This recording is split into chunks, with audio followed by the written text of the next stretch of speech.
할렐루야. 저는 육교구 김영숙 목장의 목장원 김정원 집사입니다.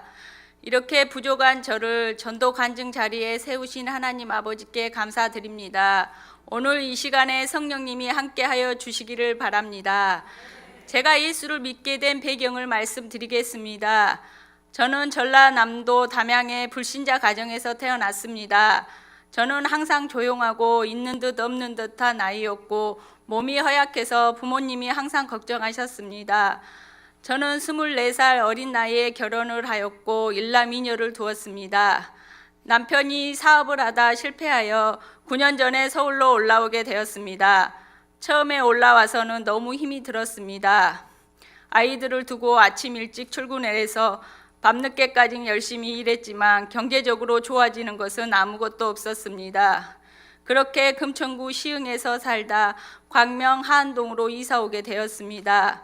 우리 집에 처음 믿음 생활을 시작한 둘째 언니가 항상 저에게 교회 다니라고 전도했습니다. 하지만 막상 다닐 교회를 찾기가 쉽지 않았습니다. 둘째 언니는 전남 여수에 살고 있었습니다. 내가 교회에 찾지 못하니 기꺼이 올라와 주었습니다. 그래서 같이 교회를 찾아 다니게 되었습니다. 교회를 찾다가 하안동의 순복음교회에 믿음 생활을 시작하게 되었습니다. 하지만 은혜가 되지 않아 주일만 예배 드리며 신앙생활을 하였습니다. 맨 처음 다가온 하나님은 저에게 무서운 하나님이었습니다. 교회에 가지 않으면 몸이 아팠고 일이 잘 풀리지 않았습니다. 그때부터 하나님은 저를 택하셔서 통치하시고 간섭하셨던 것 같습니다. 어느 날 아들의 틱장애가 발생하였습니다. 너무 놀라 전도사님께 말씀드리니 영적인 거라고 해서 믿고 기도하였습니다. 그랬더니 2주 동안 지속됐던 증상이 사라졌습니다. 또 어느 날 둘째 딸이 순간적으로 귀신이 보인다고 하였습니다. 그래서 안수기도를 여러 번 받은 후 귀신이 보이지 않았습니다. 그때 순복음교회 전도사님께서는 새벽기도와 철야 예배와 기도를 많이 해야 된다고 하셨지만 먹고 사는 게 너무 힘이 들어 주일만 출석하는 정도였습니다. 오병이어 교회에 오게 된 계기를 말씀드리겠습니다. 저는 소화동 임대아파트를 기다리고 있는 도중에 건강보험공단에 건강검진을 받았습니다. 병원에 가서 검진을 받고 보니 위에 이상이 있다고 큰 병원 가보라고 하였습니다. 그래서 병원 가니 정밀 검사를 받았는데 위암이라고 하였습니다. 다행히 위암 초기라 수술만 하면 괜찮겠지 하는 마음이 들었습니다. 그리고 다음 날 그렇게 기다리던 소화동에 있는 6단지 임대아파트가 당첨됐다는 소식을 듣고 너무 기뻤습니다.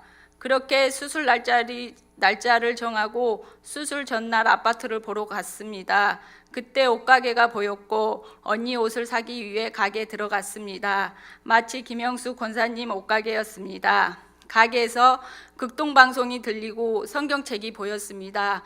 그래서 어느 교회 다니세요? 하고 물으니 오병이어 교회 다닌다고 하셨습니다. 그렇게 해서 오병이어 교회를 알게 되었습니다. 전화번호를 알려드리니 저를 위해 기도해 주신다고 하셨습니다. 그리고 다음날 수술날이 되었지만 수술에 대한 두려움은 크게 없었습니다. 하지만 위에 70%를 잘라내니 체력적으로 너무 힘이 들었습니다. 이제야 하나님께 하나님 절 살려주세요. 너무 아파요 하며 기도했습니다. 너무 아프다 보니 남편, 자녀, 형제, 부모 아무도 위로가 되지 않았습니다. 그저 두렵고 무서웠습니다. 그때 마음에서 두려워하지 말라 내가 너와 함께하리라는 음성이 들렸습니다. 그 음성을 듣고 나서 두렵고 무서운 마음이 사라지고 평안해졌습니다. 그 후 2달 만에 교회에 가게 되었습니다. 교회에 가게 된다면 오병이어 교회에 꼭 가야 되겠다는 마음이 들었습니다. 그래서 김영수 권사님께 전화를 드리고 함께 예배 드렸습니다. 첫 예배를 드리니 마음이 평안하고 설교 말씀이 쉽고 귀에 쏙쏙 들어왔습니다. 그렇게 저는 첫날부터 말씀의 은혜를 받았습니다. 교회에 와서 받은 은혜에 대해 말씀드리겠습니다. 저는 항상 마음이 공허하고 쓸쓸하고 채워지지 않는 게 있었습니다. 하지만 오병이어 교회에 와서 마음이 평안하고 기쁘고 감사했습니다. 김영숙 권사님의 권유로 새벽 기도를 시작하기로 했습니다. 새벽 기도를 나가려고 계획하고 잠을 자는데 10분에 한 번씩 잠을 깨서 전혀 잠을 잘 수 없었습니다. 그리고 잠깐 자면 꿈에 귀신들이 나와 괴롭혔고 너무 힘이 들었습니다. 담임 목사님의 설교를 듣다 보니 내가 악한 영과 싸워 이겨야 한다는 말씀을 하셨습니다. 그래서 내가 악한 영을 이겨야 된다는 생각이 들었습니다. 그래서 담임 목사님의 가르쳐준 대적 기도를 했습니다. 처음에는 대적 기도를 해도 아무 소용이 없었습니다. 하지만 시간이 지나면서 대적 기도를 하니 아픈 곳이 낫기 시작했습니다. 그래서 새벽 기도가 끝나면 전라도 광주에 있는 친정 엄마에게 날마다 전화해서 담임 목사님께 배운 그대로 엄마에게 전화했습니다. 제가 어릴 때부터 어머니는 이유 없이 여러 군데가 많이 아프셨습니다. 그럴 때마다 굿도하셨습니다. 어머니는 결혼하기 전에 교회 다니셨다고 하셨습니다. 하지만 결혼하고 교회 다니시지 않으셨습니다. 그리고 50대 후반부터 다시 교회에 다니셨지만 하나님을 만나시지는 못하셨습니다. 어느 날 어머니가 많이 아프셨습니다. 가슴이 답답하고 숨이 쉬어지지 않는다고 하셨습니다. 그래서 담임 목사님의 말씀이 생각났습니다. 아픈 사람이 있으면 누구든지 기도해 주라는 말씀이 생각나서 믿고 기도해 드렸습니다. 어머니에게 따라하라고 하며 예수 그리스도의 이름으로 명하노니 가슴을 답답하게 하는 질병마귀는 떠나갈지어다 라고 하였습니다. 처음에는 힘들어 하셨지만 잘 따라 하셨습니다. 한참 후에 전화가 왔습니다. 정원아, 정말 신기하다. 진짜 가슴이 답답하지 않고 숨이 쉬어진다. 하나님이 살아 계신다고 말씀하셨습니다. 아멘.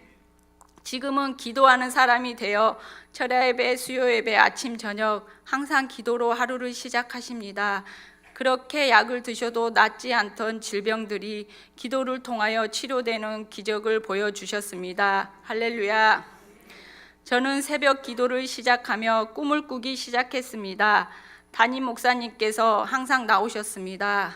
꿈에 담임 목사님께 기도받는 꿈을 꾸었습니다. 한 번은 꿈에 담임 목사님에 따라 험한 산길을 걷는 중이었습니다. 그때 꿈에 이제 혼자 갈 수 있느냐고 물으셨습니다. 또 다른 꿈에서는 담임 목사님의 기도 소리가 제 귀에 달 들리는 꿈을 꾸었습니다. 또 어떤 꿈에서는 목사님이 밖에 가셔서 아이들과 노인의 머리 위에 기도해 주는 꿈, 광대상 앞에서 새 아이에게 주사를 맞춰 주시는 꿈을 꾸었습니다. 또 어떤 꿈에서는 산으로 들로 성도들을 데리고 가서 이렇게 말씀하셨습니다. 음식이 가득하니 마음껏 먹고 과일도 마음껏 먹으라고 꿈을 꾸었습니다. 저는 꿈에 나오시는 분이 목사님이지만 깊이 생각해 보면 예수님이 목사님을 통하여 말씀하시는 거라고 생각합니다. 꿈을 통하여 말씀하시는 하나님께 감사드립니다. 저는 일남이녀를 두었습니다. 둘째 딸은 귀신 꿈을 꾸는 날에는 어김없이 몸이 아팠습니다. 또 제가 꿈에서 귀신을 봐도 우리 아이들 셋 다 몸이 아팠습니다. 그래서 대적 기도를 하면서 아이들 속에 있는 악한 영들을 기도로 물리쳤습니다. 그리고 나서 꿈도 꾸지 않고 가위에 눌리지 않았습니다. 그 후에 아들의 아토피가 좋아졌습니다. 하나님은 치유의 하나님이십니다. 아멘. 2019년 1월 1일 친정 식구들 가족 모임이 있었습니다. 남편이 저 몰래 선물을 준비해서 주며 간증했습니다.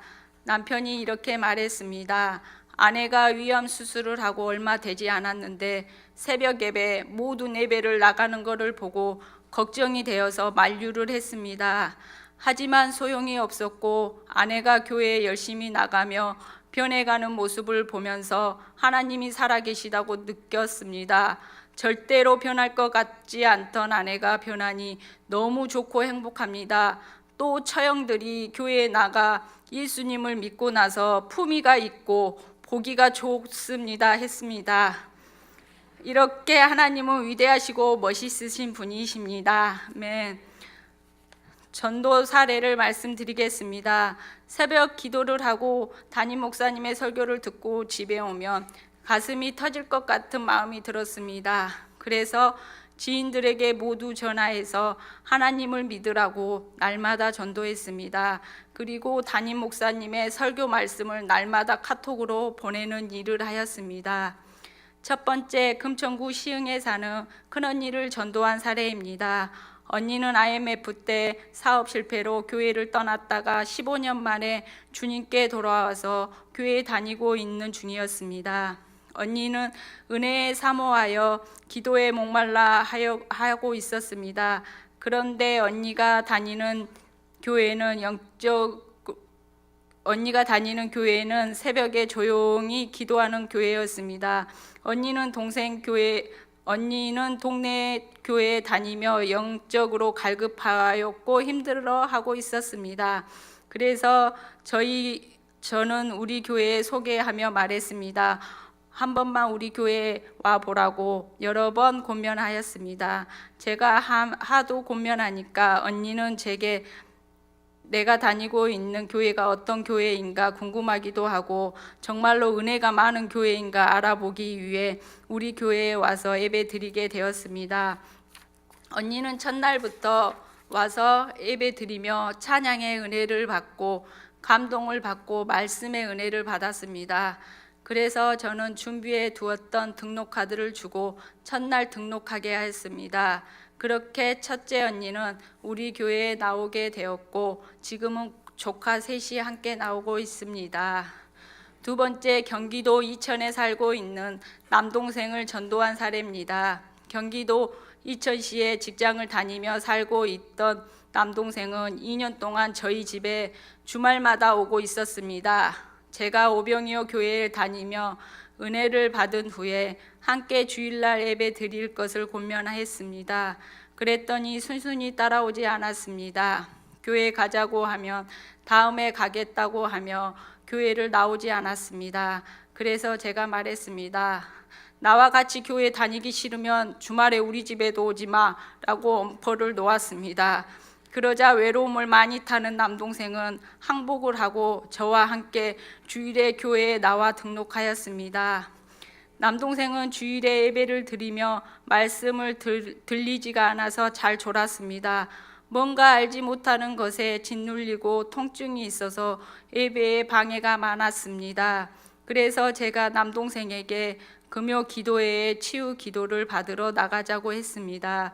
그랬더니 손을 뿌리치며 화를 내며 나가지 않겠다고 하는 것이었습니다.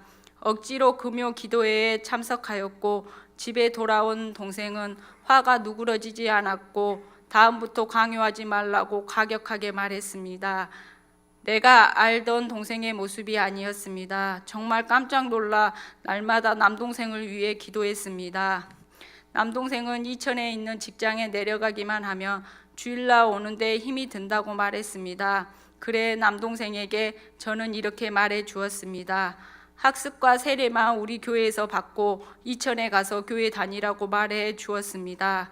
남동생은 그러기로 하고 새가족 학교를 시작하였고 예배를 온전히 드리기 시작하였습니다. 그렇게 신앙생활을 시작한 남동생에게 말씀이 귀에 들리기 시작하였고 예배를 온전히 드리기 시작하였습니다. 찬양을 좋아하는 동생은 찬양을 통해 정말 많은 은혜를 받았습니다. 어느 날은 남동생이 금요일 저녁에 직장 회식이 있음에도 상사에게 말하고 사모하는 마음으로 금요 기도회에 참여하였습니다. 남동생은 금요 기도회에 참여하여 말씀 듣고 기도할 때 어깨 통증을 치료되는 것을 경험하였습니다. 어깨 통증이 치료되는 체험을 통하여 동생은 영적인 방해를 이길 수 있게 되었습니다.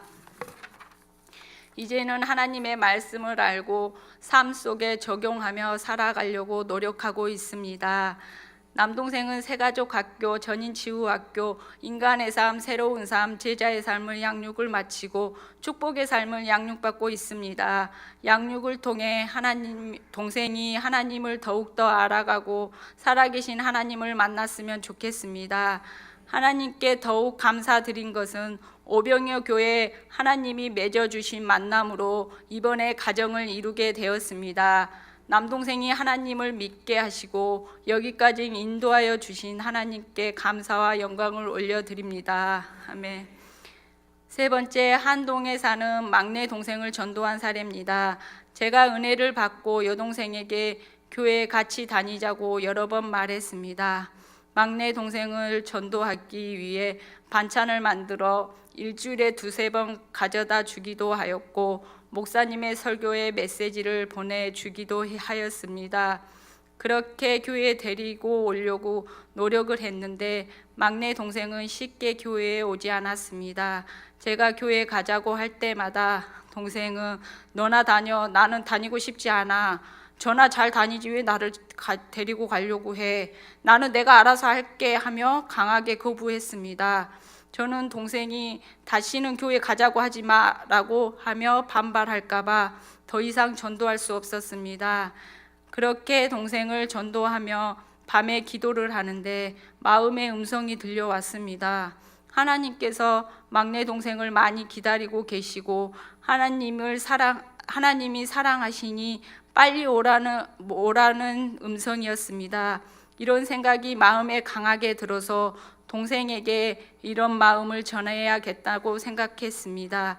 그래서 동생에게 전화해서 말했습니다. 하나님이 널 기다리고 계시니 이번 주에는 꼭 나와라고 했습니다. 이렇게 동생에게 하나님의 마음을 전하고 나서 그 주에 동생이 우리 교회에 나와 예배드리게 되었습니다. 예배가 시작된 지 5분 정도 지났을 때였습니다. 설교를 듣고 있는 중 갑자기 동생의 양손이 뒤틀리고 꺾이기 시작했습니다. 눈을 뜰 수도 몸을 움직일 수도 없이 마비가 되었습니다. 큰언니와 제가 기도를 했는데 좋아지지 않았습니다. 교역자님이 오셔서 머리에 손을 대고 축사를 하니 소리를 지르고 비웃기 시작했습니다. 그래도 진정이 되지 않아 동생을 밖으로 들고 나갔습니다. 전도사님과 목사님이 기도로 40분 만에 동생은 깨어났습니다. 동생은 다 기억이 나는데 육체가 자기 맘대로 되지 않는다고 하였습니다. 이 사건을 통해 막내 동생이 하나님이 살아계심을 체험하게 되었습니다. 동생이 영적인 체험을 하며 오병이어 교회가 성령님이 함께하는 교회임을 알게 되었습니다. 막내 동생이 새가족학교, 전인치유학교 3시리즈를 양육받고 있습니다. 네 번째, 부천에 살고 있는 언니와 형부를 전도한 사례입니다. 언니의 신앙은 불교였습니다. 언니는 점치는 것을 좋아하였습니다. 절에 가끔 가고 점을 좋아하는 언니에게 제가 교회 다니라고, 예수님 믿으라고, 하나님 믿으라고 여러 번 전도하였습니다. 그럴 때마다 언니는 말했습니다. 왜 자꾸 교회 가자고 하는 거냐? 종교는 자기에게 맞는 것이 있으니 강요하지 말라며 거부하였습니다. 저는 막내 동생의 예배 시간에 경험한 사건을 이야기해 주며 하나님이 살아계심을 말해도 언니는 냉랭하기만 했습니다. 그래도 계속 반복해서 교회 한번 가보자고 말했습니다. 한번 나와 보겠다고 했습니다.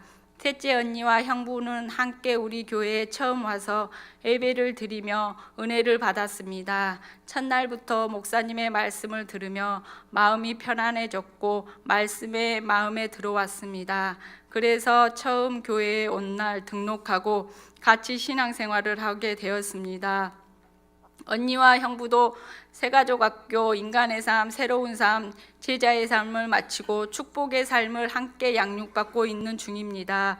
언니와 형부가 우리 교회에 나와서 은혜 받고 신앙생활을 하게 해주신 하나님께 감사와 영광을 올려드립니다. 감사합니다. 다섯 번째, 남편과 아이들을 전도한 사례입니다. 남편과 새 아이는 우리 교회에 등록시키는 것이 쉽지 않았습니다. 남편을 전도하고 싶어서 일요일 아침이면 평소보다 일찍 일어나서 준비하고 아이들과 신랑의 비유를 마쳤습니다.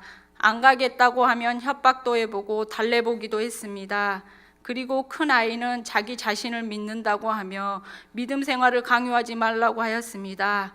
제가 낳은 자식들이었지만 제 맘대로 교회에 데리고 올 수는 없었습니다.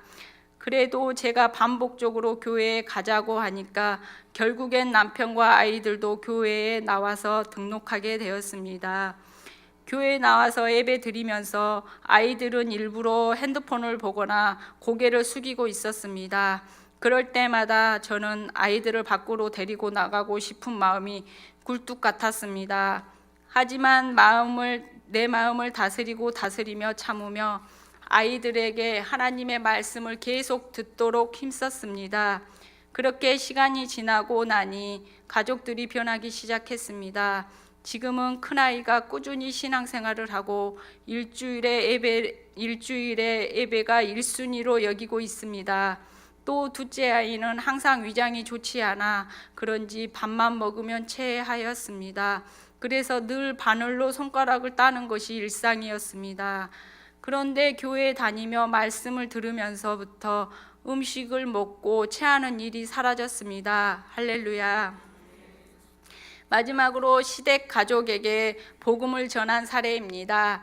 저희 시댁은 불교 집안입니다. 우리 교회 치유 집회 때 일입니다. 마치 시골에 사시는 어머니와 아가씨가 우리 집으로 올라오게 되었습니다. 그래서 교회에 가자고 하니 순순히 부흥회에 참석하셨습니다. 부흥회에 참석한 시어머니와 아가씨는 담임 목사님의 설교 말씀이 좋다고 하셨습니다. 그래서 저는 기도 훈련집과 성경책을 사서 시어머니와 아가씨에게 드렸습니다. 그렇게 우리 교회 부흥회에 와서 은혜를 받은 시어머니와 아가씨는 시골에 내려가셔서 두 분 다 교회 다니고 있습니다. 하나님의 은혜입니다. 앞으로 우리 시아버님도 전도하도록 기도하겠습니다.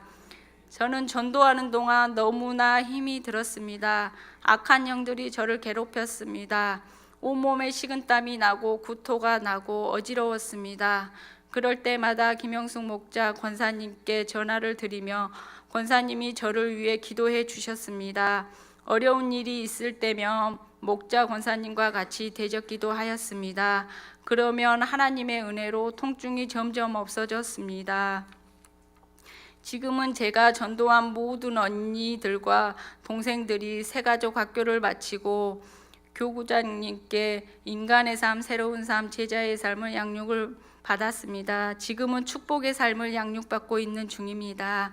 하나님께서 저에게 베풀어 주신 놀라운 기적에 감사드립니다. 마지막으로 저의 비전을 말씀드리겠습니다. 올해 5명 전도하는 것이 저의 비전입니다. 그렇게 현재 5명의 태신자를 삼고 기도하고 있습니다. 태신자들을 주로 아이들의 친구 엄마입니다. 제가 예수님을 믿고 전도하기 전에는 자주 만나며 친하게 지냈습니다. 그렇게 지냈던 태신자들이 제가 전도하면서부터 저를 만나는 것을 피하고 있습니다. 그럼에도 저는 주섬대사로 관계를 맺기를 계속하고 있습니다. 집에 식사하러 오라고 전화하고 대접하며 관계를 맺고 있습니다. 태신자들의 마음을 열고 예수님을 믿도록 계속 기도하고 있습니다. 저는 태신자들의 모두 교회에 나와 예수님을 믿고 구원을 받는 날까지 기도하고 전도하겠습니다. 지금까지 저의 간증을 들어주신 목사님과 성도님들께 감사를 드리며 이 교회로 저를 인도하여 주시고 예수님을 믿고 구원받게 하신 하나님께 감사와 영광을 올려드립니다. 감사합니다.